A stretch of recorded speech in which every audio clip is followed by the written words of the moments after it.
Hi everyone, I'm Kathy. I work at the Indian Trail and Hilliard Libraries, and I'm so excited. We're visiting the West Valley Outdoor Learning Center today. We're going to learn about owls and a little bit about hawks as well. And I want to encourage you to do your summer reading. Remember to go to spl.northwestreads.org to sign up or to log your minutes. Thanks for joining us today. This will be fun.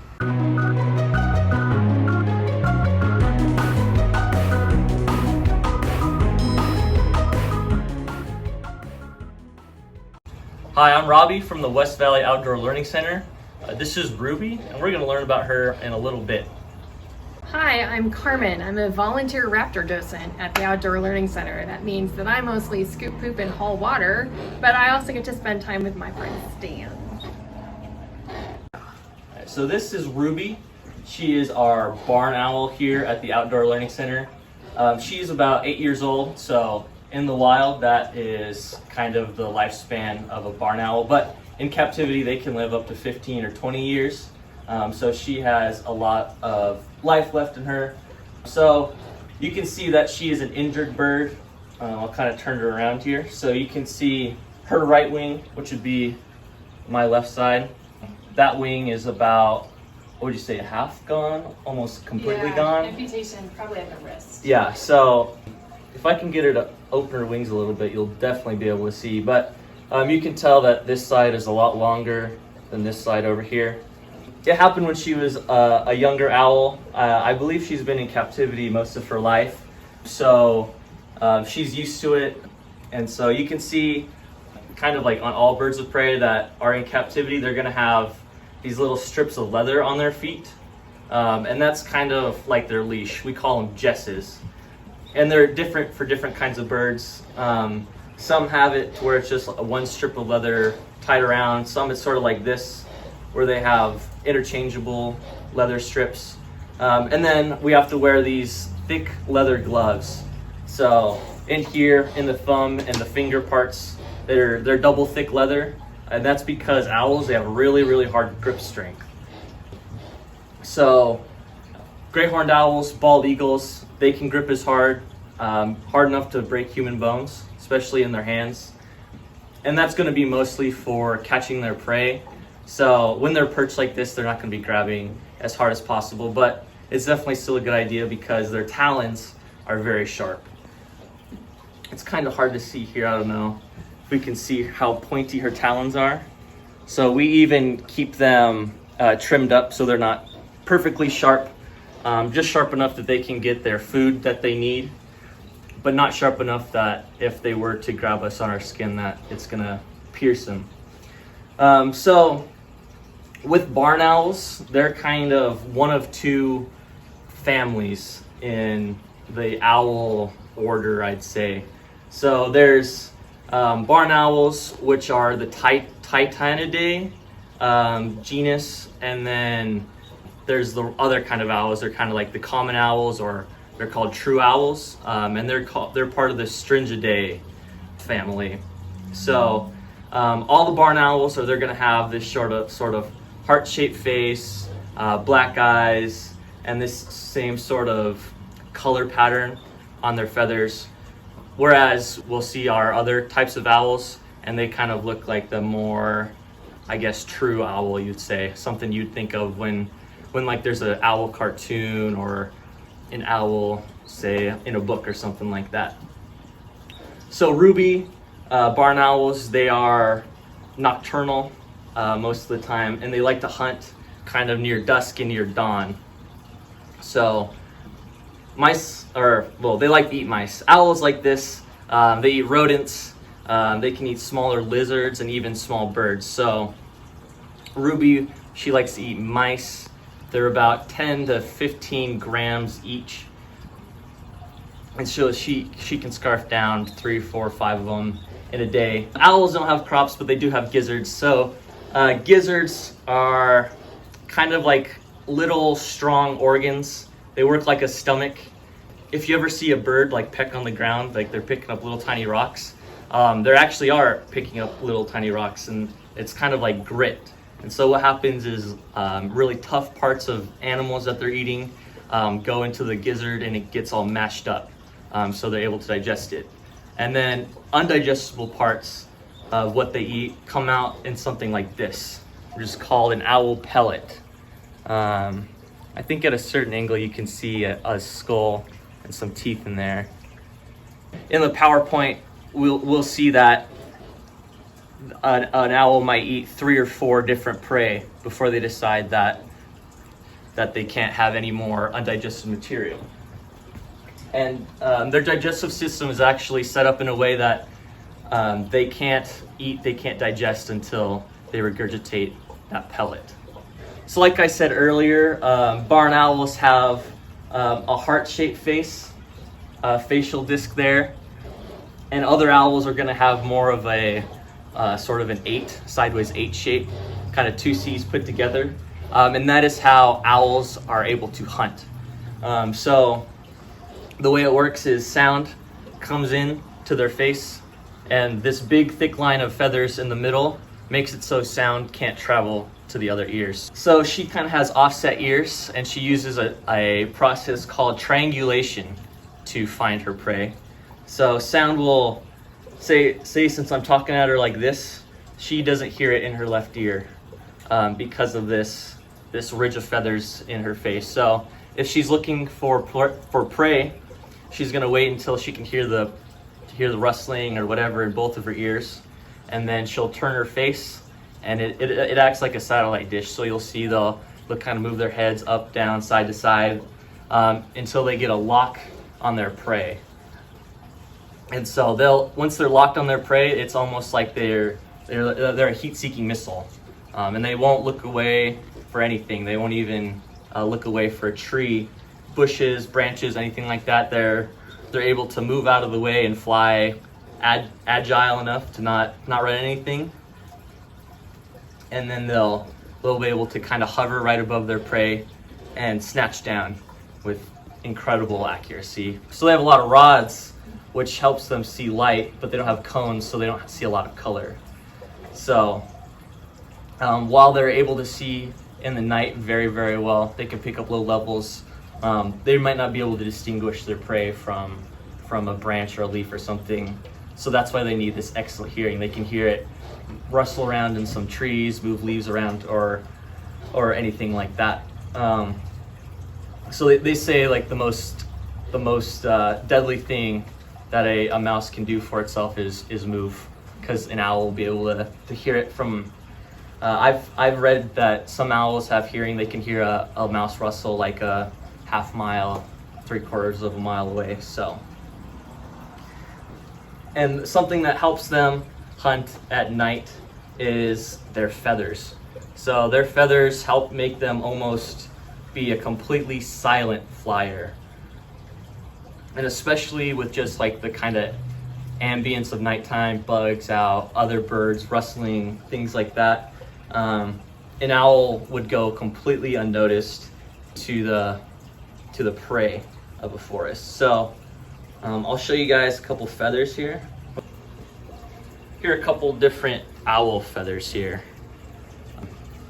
So these are all great horned owl feathers. I don't know if you can get a good close-up on the edges here, but they have sort of little tiny eyelash sort of looking edges to their feathers here, and that's to help cut down on what we call drag. So it helps make them a little bit more aerodynamic, and so the less drag that you have on a feather, the less noise it's going to make. So I'm gonna flap one of these feathers here. Yeah, so that one's definitely really quiet. Let's see. I think I haven't flapped this one yet. And then this one. That's a hawk feather. This one's a hawk feather. So yeah, this one definitely not as quiet. Yeah. As this one here.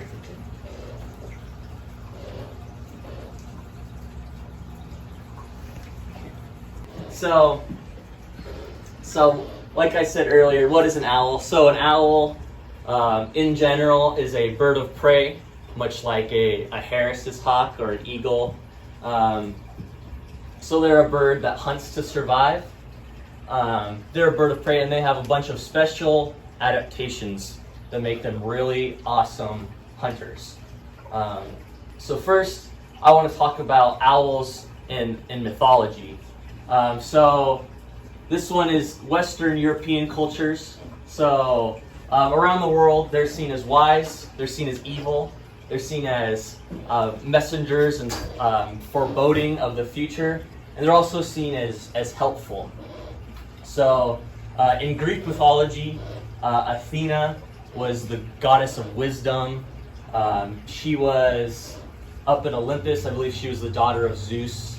And so she was accompanied by a little owl, which is actually a species of owl. And as you can see there, it's called the Athene Noctua. So kind of like, I believe in Latin, that's like the nighttime Athena, kind of.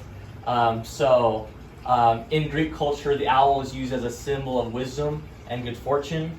And as you can see on the bottom left there, they were even on the Greek coins. So they're kind of put there as a good omen for trading. So, you know, if you use Greek coins, Greek currency, you weren't going to get a bad deal. In Rome, an owl hoot was considered a bad omen. And they even say that the fall of Rome, before it all started, there was an owl hoot that the emperor heard, and he knew that Rome was going to fall. Romans also believed owls were transformed witches, and a dream of an owl meant that if you were sailing, you were going to shipwreck, or if you were traveling on horse or something, that you were going to get robbed.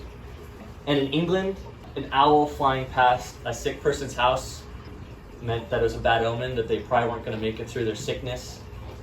And the barn owl in particular, like Ruby, was full of superstitions, ranging from a hoot signaling a storm coming through, to a hoot during a storm, meaning the weather's going to stop being bad, to using owl soup as a remedy, sort of like we do chicken noodle soup today. And even in northern England, whereas a lot of other places see an owl as bad luck, it's good luck to see an owl in northern England. And then in Native American cultures, you can see here there's a list of them. A lot of them believed that the owl was a god of theirs or a messenger. So for the Apache, if you dreamed of an owl, that was bad news for you. And for the Cherokee tribe, screech owls were seen as consultants. And then the Crees believed that boreal owls, their calls were their ancestors and the spirits trying to communicate with them. They believed that owls were protectors, they're gods of the dead, and they even represent their guardians. So in a lot of cultures, both in Europe, in America, and even Eastern Asian cultures, they believe owls to be as the same as hawks. So owls that look like great horned owls, they call them catty or hawks. And even in pop culture, so we have things ranging all the way from Mr. Rogers, X the owl, the Tootsie Pop owl, the Big Mama from Fox and the Hound, of course Hedwig from Harry Potter. We got some Pokemon. There's some owl Pokemon, the owl from Winnie the Pooh, and in all of these representation of owls are said to be these very wise creatures. Like in Greek mythology, they went along with the goddess of wisdom. If you see that robot one, that's from Clash of the Titans. He helps Perseus defeat the Kraken, if you're familiar with that story. So, protectors, wisdom, all that sort of thing. When in reality, owls might not actually be that smart. So I talked about this a little earlier. Owls will eat rodents, small birds. I know that's not an owl, but you can see that hawk eating a snake. So they're, like I said, they're birds of prey, so they're looking for prey to eat. So these are all the adaptations an owl has. So they have sight, they're silent flight, they have excellent hearing, it's kind of obscured, but they have special beaks and talons, and then they have a special digestion system. So first, I'll talk about their sight here. So compared to an eagle or a hawk or something like that, owls don't have very good eyesight. But what they make up for in the lack of seeing far away is they have the ability to see very well at nighttime. So here's a great horned owl skull. You can see that their eye sockets take up a lot of their skull. And that's why I say that owls might not actually be a very smart bird. So since their skulls take up, or since their eyes take up so much of their skull, they really don't have a lot of room for brain. So they don't have that much brain power left over. So actually, comparatively, if human eyes were the same size as owl eyes, our eyes would be this big in our head. So if you can imagine having eyes this big. One of the big drawbacks to having eyes this big is owls can't move their eyes. So how we can kind of look up, down, left, right, their eyes are fixed. So that's why you see that they always move sort of this way or this way, but they never move their eyes. They're always looking straight ahead. Owls are able to turn their heads 270 degrees. So I'm not sure we've really seen Ruby turn her head around a lot. But so I can show you here with the skull. So say this owl is looking straight ahead at you. So it could turn its head this way, and then it could turn its head this way. So that's 180 degrees. And then it can still turn its head one more time for a full 270. And then it would be able to turn its head back around and go the other way. But it's not able to go all the way around like that. That would like tangle all of its veins and arteries and nerves and everything like that. So it's able naturally to stop. And the reason why owls are able to do that is because they have extra vertebrae in their neck. So humans and mammals in general have 7, correct? They have 7. Hawks have 9-ish, 9 or 10. And then owls, they have 14 vertebrae in their neck. So that gives them that extra 90 degrees range of motion compared to us. So we have 180-ish, about maybe 190 if you really can crane your neck. But that way they're able to do that without having to make a lot of noise too. Stan over there, he has to kind of like go like this, move around to see behind him. Whereas Ruby or any other owl would just be able to turn their head slowly without making any noise.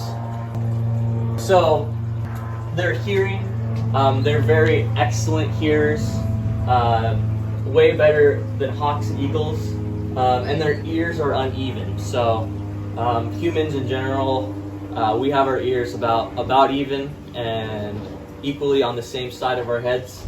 Owls, their ears are going to be sort of on one side a little bit higher, and then one side is going to be kind of a little bit lower, and they're going to be kind of slightly facing it up and down.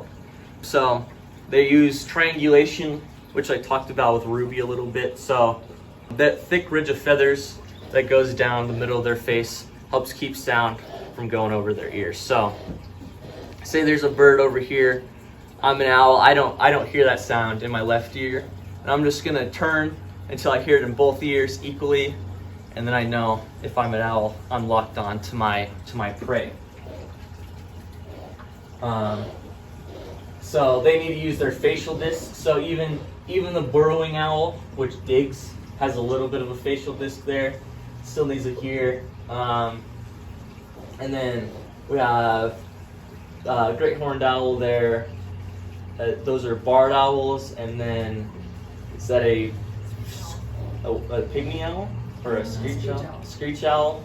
So the screech owl is a little teeny tiny, probably 3-4 inches tall, maybe a little taller.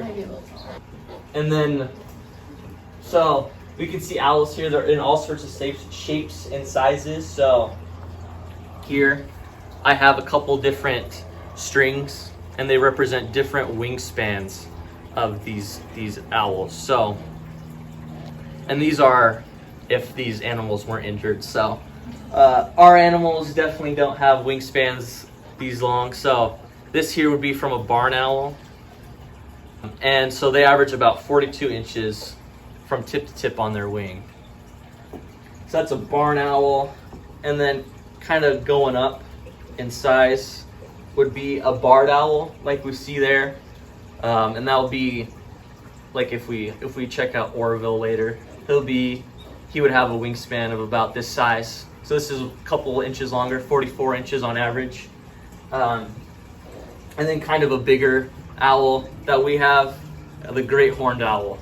So this is 55 inches on average. So the biggest owl is the Eurasian eagle owl. Their wingspans are more, I think it's 65, maybe 70 inches. So they come in all shapes and sizes. The smallest owl that I found that I've researched is called the elf owl. And it is about 5 centimeters tall. So an inch, I think, is about 5 centimeters. So very, very, very small. Okay, so this is a video on owl hearing.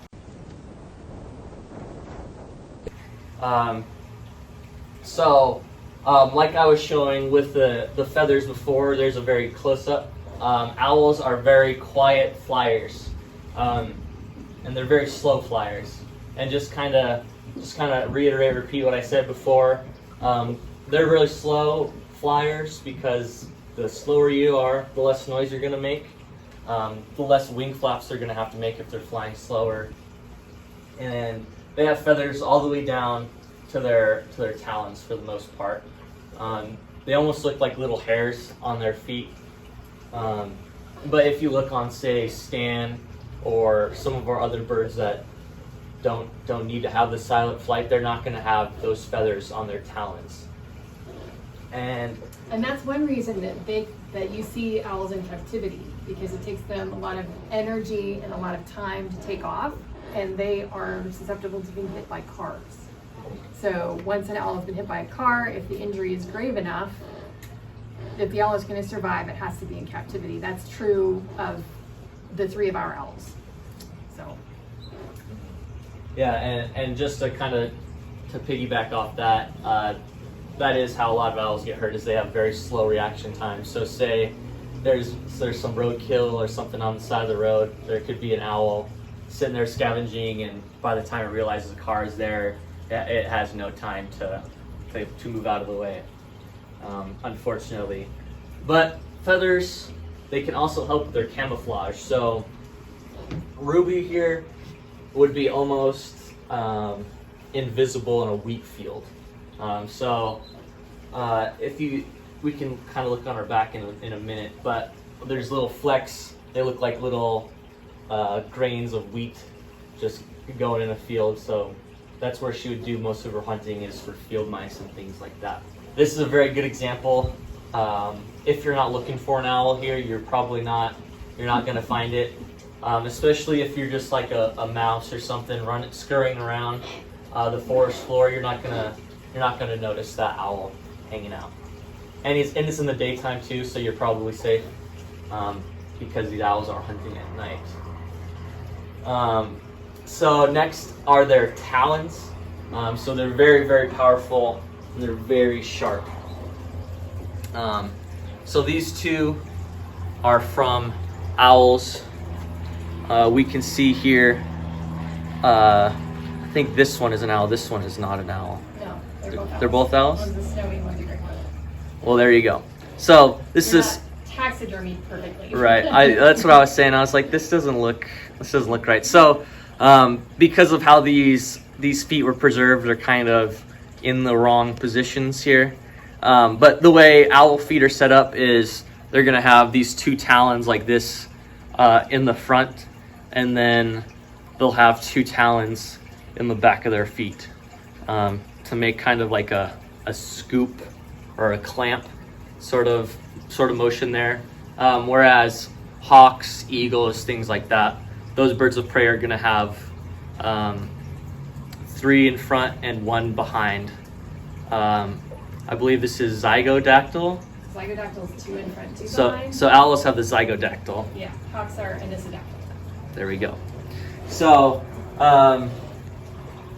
they're very sharp. These ones aren't as dulled down as our living owls, but you can definitely kind of scratch yourself if you're not being careful there. So when we pass these around, we always say be very careful of the claws. They are very sharp, but that is by design. So they want to get their prey as fast and as pain-free as possible. So the less their prey is going to squirm around once they catch it, the less effort they have to go through.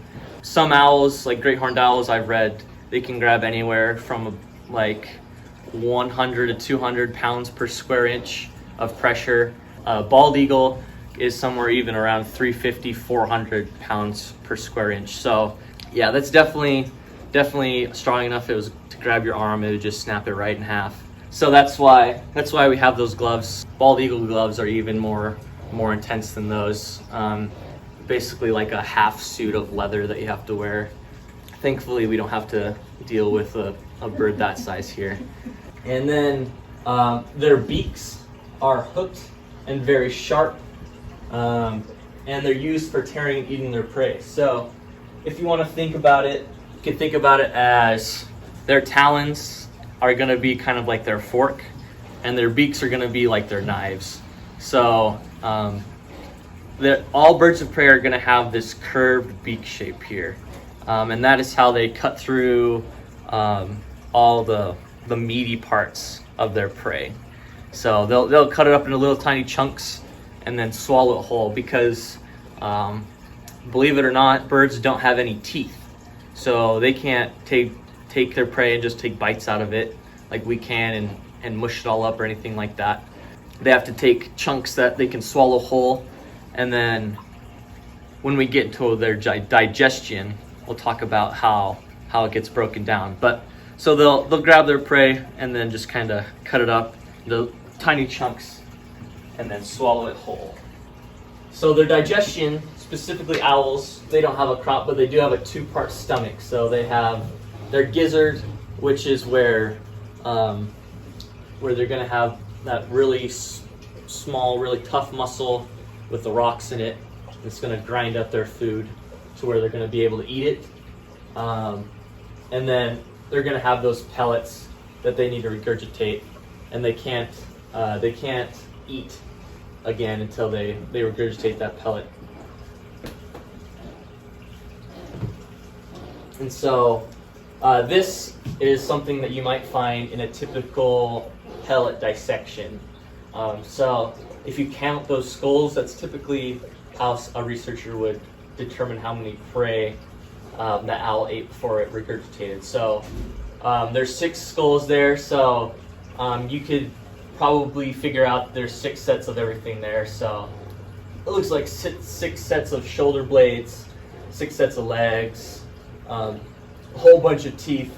I think those are a bunch of ribs. So that can tell you a lot about where an owl has been. Either you can look for prey that is out of the area, so you might find a species of mouse that isn't native, or if you find prey that is all things from the area, you know that that owl may have been here for at least a day, maybe a day or two.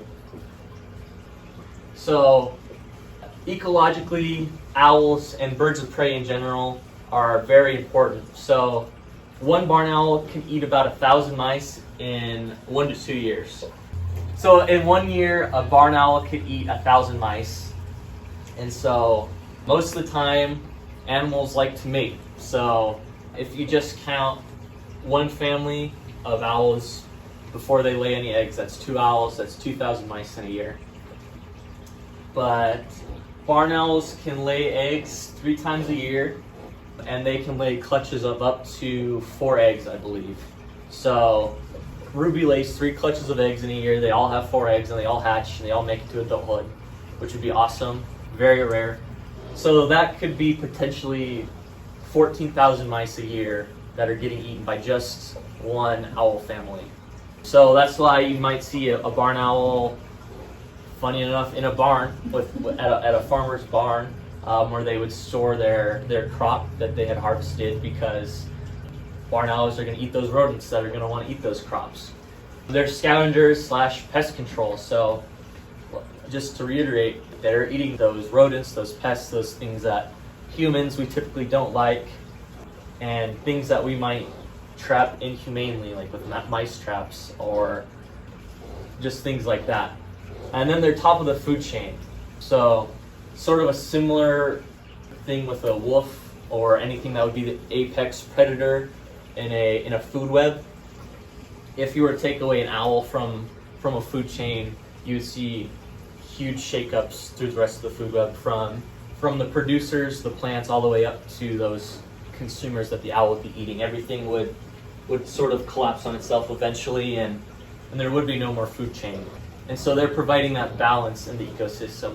They're making sure there's not too many things eating all of the plants, so that the plants can still grow, so that there's just so many different things that owls and birds of prey in general do to help humans that we don't even understand. And it's the indirect way that everything helps. And I think that goes for not just birds of prey, but for everything in nature, how much things help humans and we don't even realize. So what can humans do to help protect our wild owls, our wild birds of prey? So obviously, fewer fertilizers and pesticides, or at the very least use something that's organic or safe for animals, because farmers do it. They fertilize, they pesticide their pastures. Their cows are eating this grass with fertilizers and pesticides on it, and then we're eating those burgers and steaks, and so we're eating those pesticides without even realizing. Keep your cat inside. That's kind of a two-way street. That helps protect your cats as well as helping protect birds of prey. In fact, just the other day I had a meeting with someone. They told me a story of how they found their cat with 2 talon marks in their side of their cat. So they think they got in a fight with an owl. Good news, their cat is okay. I assume that bird is okay too. Native plants, invasive species are never good. Rarely good, I'd say. I'm sure there are some invasive species that are okay. Recycle your newspaper, recycle plastics, reduce, reuse, recycle, reduce fossil fuel usage. I think that's good just for general well-being. And then I always say, tell somebody what you learned. So if you learn something, share it. People tend to care about things that they know about. So the more people learn about birds of prey, learns about owls, learns about raptors, the more they might be conscious to take care of them and do some better practices to help the environment. My name is Carmen. I'm a raptor docent, a volunteer raptor docent at the Outdoor Learning Center, and I'm here to introduce you to Stan. Stan is a Harris's hawk. Harris's hawks are not native to the Pacific Northwest. They're more likely to be found in Arizona, New Mexico, West Texas, going down through Mexico and Central America. But he's here because he's a retired falconry bird. These birds are extremely popular for falconry because they are more social than other birds of prey. And I don't know if you've been able to pick up throughout this presentation, or if you will continue to pick up, Stan whistles and purrs and will occasionally bark if he sees dogs, because he doesn't like dogs very much. So they are good communicators with other hawks, and Stan is actually a pretty good communicator with us. One of their most kind of interesting and specific behaviors that they do in the wild is called stacking. So a female Harris's hawk will fly up to the top of a cactus, and another hawk, usually a male, will come and land on her shoulders. And then another hawk will come, and they usually stack up to 3. And what this does is extend their field of vision. If you live in a desert, as Harris's hawks do, your prey is not going to be as plentiful as in other ecosystems.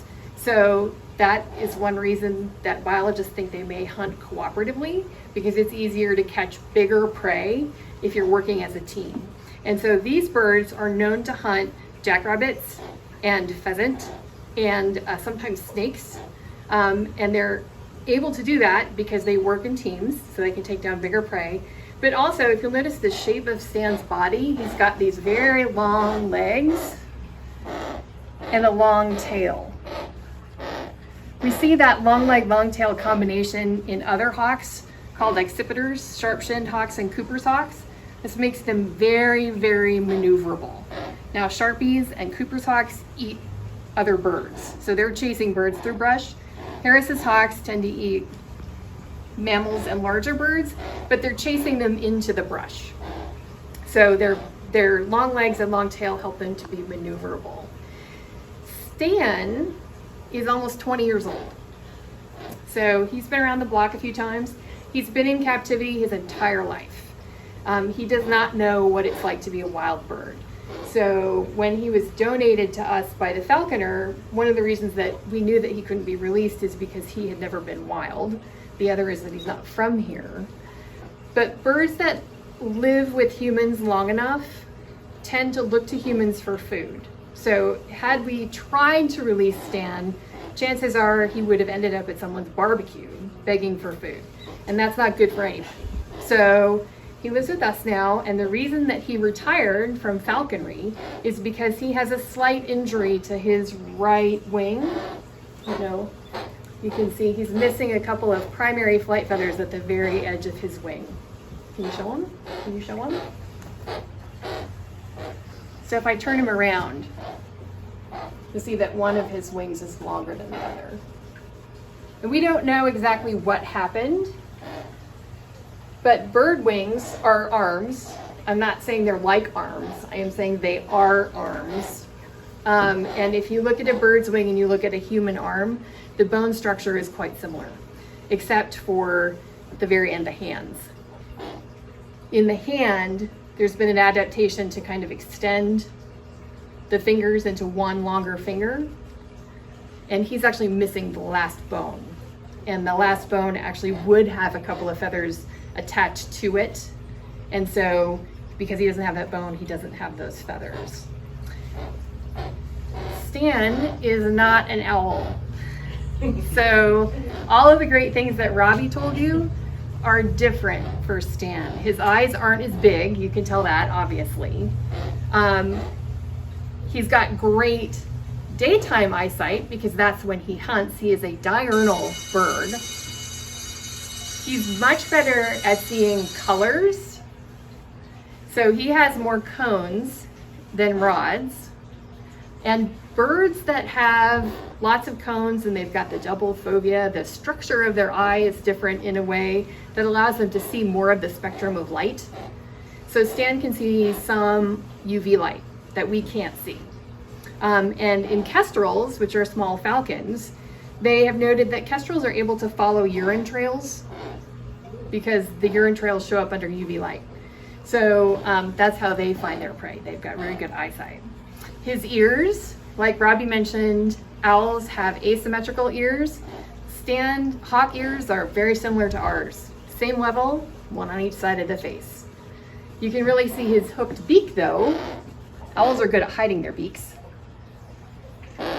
And that beak is like very, very good at tearing flesh. And so Stan will tear a piece of quail off of his food and toss it back in his mouth. And these birds have tongues that have barbs at the back. So if you throw the food back far enough, it gets caught and then they can just swallow it. Stan also regurgitates pellets, but his are much, much smaller because he's eating smaller pieces of food. He has a strong preference for quail, very strong preference for quail. These birds in the wild eat jackrabbit, pheasant, snake, whatever they can catch. But for Stan, favorite food in the world is quail, and he's an extremely messy eater. As a person who has to clean up after him, I can say this with a great deal of certainty. And he has a very specific order to the way he likes to eat things. He likes to eat the bloody organs first, and then he'll come back for the muscle. and then maybe the head if he's still hungry at the end. He's also very fond of bathing. So he's very messy in terms of the way he eats, but very clean afterwards. Stan, I have to say, we're filming this in the age of a pandemic, which is a real bummer for our friend Stan here, because Stan so much likes to be the center of attention. And he hasn't had that in a long time. And so we're grateful to you for coming so that he can be the center of attention for a little while. Well, that was a lot of fun and we learned so much. And if you have any questions for Robbie or Carmen for the owls and hawks you saw today, you can visit the West Valley Outdoor Learning's Facebook page, and you can also find out from that page whether they're going to have open houses again this summer or when they'll start up their activities. Thanks, guys. Have a great day.